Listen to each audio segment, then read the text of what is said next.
ఒక రాజు ఉన్నాడండి, ఒక పట్టణంలో రాజు. వారికి కంటి వ్యాధి వచ్చిందండి. కంటి వ్యాధి. ఎన్నో ఆపరేషన్ చేయించాడు, ఎన్నో చికిత్సలు చేయించాడు. రాజు కదండి, కావాల్సిన డబ్బు ఖర్చు పెట్టాడు డాక్టర్ల మీద. కానీ ఈ కంటి వెంట ఇప్పుడు ఎండలోకి రాగానే నీళ్లు కారుతుందండి. సరే, వారికి ఏదో వ్యాధి వచ్చింది, అది తొలగలేదండి. ఎన్ని చికిత్సలు చేసినప్పటికీ కామెరలో జాండైస్ అంటారుగా ఏదో వచ్చిందండి వారికి.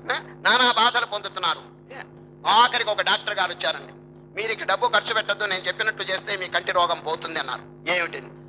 కంటికి గ్రీన్ అంటే చాలా ఇష్టం అండి. గ్రీన్ అంటే ఏమిటి? ఆకుపచ్చ. ఇప్పుడు ఎవరైనా ఆపరేషన్ చేస్తే ఆకుపచ్చ అట్ట ఇక్కడ కడతారండి. చూసారా? గ్రీన్ అంటే ఆకుపచ్చ రంగు అంటే కంటికి చాలా ప్రీతి. రాజుగారు, మీరు ఏది చూసినా ఆ గ్రీన్ కలరే చూస్తుండండి.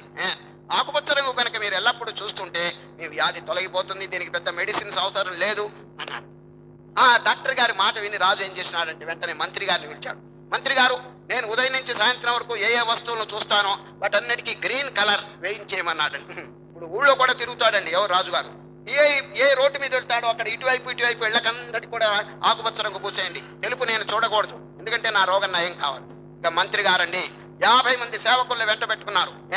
ఈ బ్రష్లు తీసుకున్నారు, రంగులు లక్షల రూపాయలు రంగులు తెప్పించాడు, గ్రీన్ కలర్ అంతా పూసేస్తున్నారండి మొత్తం అన్ని. అయితే మనుషులకి పూయలేదు అనుకోండి, అందరికి పూసేస్తున్నారండి. గోడలకి గీడలకి అన్నిటికీ పూసేస్తున్నారు. ఆఖరికండి లాస్ట్ ఇంటికి, ఆ ఊళ్ళో చివరి ఇంటికి పూస్తున్నారండి రంగు.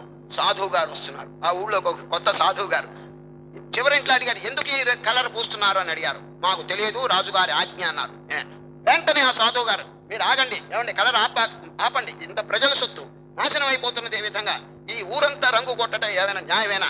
ఏదో ప్రబలమైనటువంటి కారణం ఉండొచ్చు, నేను వెళ్ళి దాన్ని కనుక్కుని వచ్చే వరకు కూడా మీరు please stop it, don't waste the colour అన్నాడు. ఎవరు? సాధువు గారు. రాజుగారి దగ్గరికి నేరులో వచ్చారు. ఏమండి, ఈ సొత్తంతా దేనికి నాశనం చేస్తున్నారంటే, ఉండండి అయ్యా, నాకు వ్యాధి కలిగింది, అందువల్ల డాక్టర్ సలహా వల్ల అంతా ఆకుపచ్చ రంగు పూయిస్తున్నాను అన్నాడండి రాజుగారు. నారాయణ నారాయణ, నేను కొంచెం ముందుగా వచ్చి ఉంటే ఎంత బాగుండేది, ఆకుపచ్చ కళ్ళజోడు పెట్టుకోరాదయ్యా అన్నాడండి ఆయన. ఎంత చక్కని వాక్యం అండి. ఒక గ్రీన్ గ్లాసెస్ పెట్టుకుంటే the whole world appears green అన్నాడండి ఎవరు? సాధువు గారు.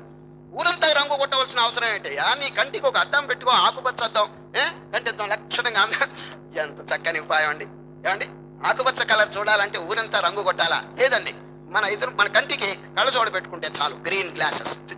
అదే విధంగా ఈ ప్రపంచం అనేది ఏ విధంగా ఉన్నదని చెప్పి ప్రశ్న చేసినప్పుడు మన కళ్ళు ఎట్లా ఉన్నాయో, మన మెదడు ఎట్లా ఉందో, మన మనస్సు ఎట్లా ఉందో ఆ విధంగా కనిపిస్తుందండి. సరే, ఒక్కోసారి చూడండి, అంత పొద్దున్న లేస్తే ఏదో గ్లూమీగా అంతా కనిపిస్తుంది.